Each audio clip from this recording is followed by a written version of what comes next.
Alright, for those of you that don't know, I am officially a married man. That chick that got stuck on the roller coaster with me, well, that's my wife now. So if you're one of those weird old men that keep messaging me late at night, you need to stop. I'm off the market now. Aw, darn it! So after we got married, my wife and I decided to go to Mexico for our honeymoon. Now, I've never been to Mexico before, so I didn't know what to expect. And everybody that I talked to pretty much told me the same thing. Just don't drink the water down there, you hear me? You will shit your whole asshole off if you do. And then they gotta make you a new asshole out of your belly button. And nobody wants an asshole belly button, let me tell you. But that didn't concern me because we're staying at an all-inclusive resort in Cancun. Who needs water when you're drinking alcohol 24/7? Now, I don't mean to brag or anything, but I did take 4 years of Spanish in high school. That means I know 18 words in Spanish. Sure, 10 of them are numbers, but I do know how to order a beer in Spanish, and I know how to say the library is red. Thank you so much, high school Spanish. What a fucking waste of time you were. So we're at the resort. I'm at the bar speaking my shitty Spanish. Una cerveza, por favor. Look at me, I'm speaking Spanish over here.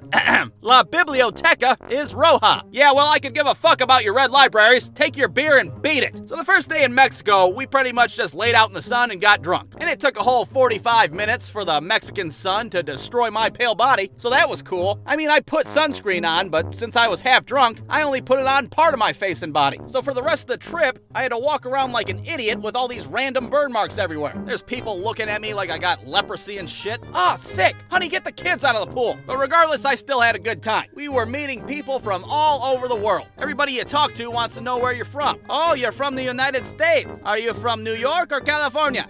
We're actually from one of the 48 other states that nobody gives a fuck about. Because this is what the United States looks like to most people that aren't from here. It's no big deal, I accept that. But after a while, if anybody asked, I would just be like, yeah, we're from the US. We are from New York City, California, Americaland. That's us right there. But we did get drunk with some old Canadian people though, and that was a pretty good time. I'm over there drunk as hell, just babbling on about anything Canadian I can think of. So you guys like maple syrup? That's cool, I do too. What about Alanis Morissette? She's probably like George Washington to you guys. Is her face on your dollar bill? Now, we wanted to do more than just sit on a resort and get drunk, so we decided to venture out into Mexico a bit. We wanted to go to some local shops and learn how to use pesos. 5,000 pesos? Is that a lot of money? That sounds like a lot of money. Am I buying a keychain or am I paying off my fucking student loans? What the hell's going on? At one point, I stumbled my ass into a cigar shop, which is funny because I've never smoked a cigar in my life. I don't know shit about them. But I want to buy a Cuban cigar because I can't buy that in Americaland. The lady at the counter's asking me what kind of cigars I like. I'm over there pretending I know what the fuck I'm talking about. Well, are you looking for something rich and bold or something a little bit more mild? A mild one. Yeah, that's it, mild. I don't like my cigars too spicy. Of course, being in Mexico, I also had to buy a bottle of tequila somewhere, and we just so happened to find a bar that gave out free samples. A shot of tequila, senor? Oh, well, absolutely, guy that doesn't sound Mexican whatsoever. Gulp, gulp, gulp. How about another one, senor? Well, keep them coming. Gulp, gulp, gulp. 10 minutes later, I'm fucking destroyed at the bar. Senor, I think you've had enough. I'll tell you when I've had enough, buddy. You think you're better than me with your fancy tequila and your red libraries? Gulp, gulp, gulp.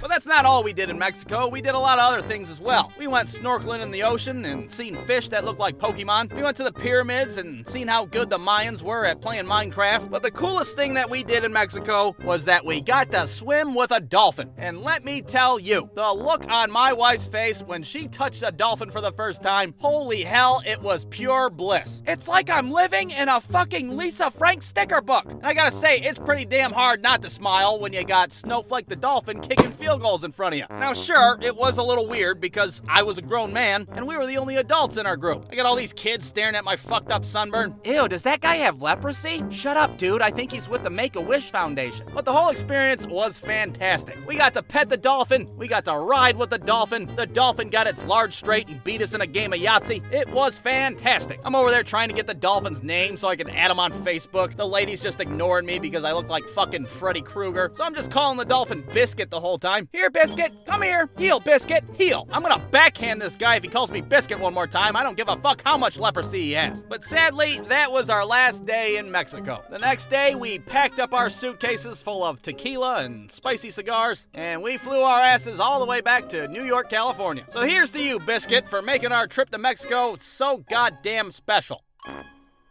Brewscoop.com